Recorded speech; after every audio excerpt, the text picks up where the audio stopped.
पुन्हा एकदा प्रभू वैद्यनाथांनी मला पुनर्जन्म दिला हे सांगायला की तुला 10 जन्म घ्यावा लागले तर याच मातीत घ्यायचे आणि याच मातीतल्या माणसाची तुला सेवा करायची आहे.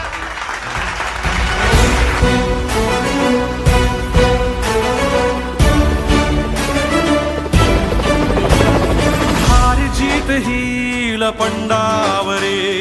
जिद्द राहू दे मनी झुंजायची पुन्हा अडवतील ही लाख वादळे सिद्ध होनी तुला उजळायचे पुन्हा हो रे